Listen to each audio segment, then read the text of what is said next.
Fascism boasts of being purely a man's movement. You quickly will see that fascism hates women, fascism despises women, fascism fears women. Nearly 90 years ago, Swedish writer Sonia Branting warned women about fascism's war on their rights. And her warning, of course, feels unsettlingly familiar today.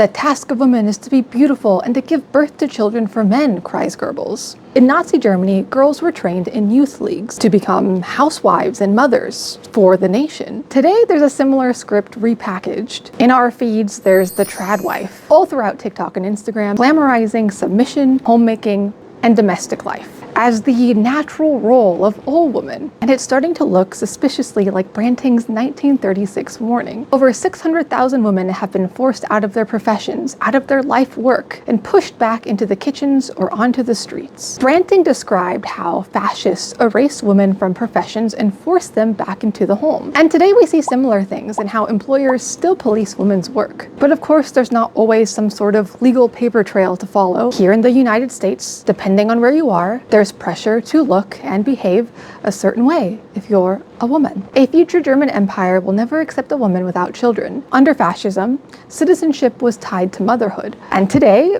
abortion is banned in 12 US states. Alabama's Supreme Court even ruled that frozen embryos count as children, pausing IVF treatments until lawmakers scramble to respond. The state, once again, is deciding what a woman's body must be for, even with rising infertility rates. The demand for a purely physical perfection by this unfortunate, deformed man.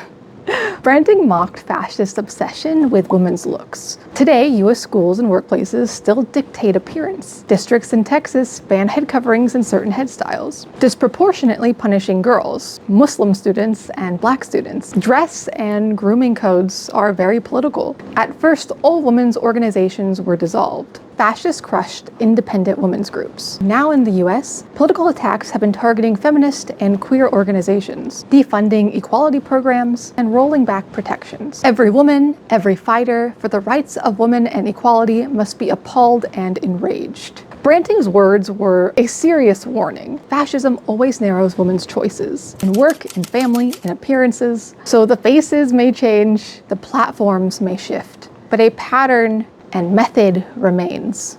And that means our resistance to it must remain too.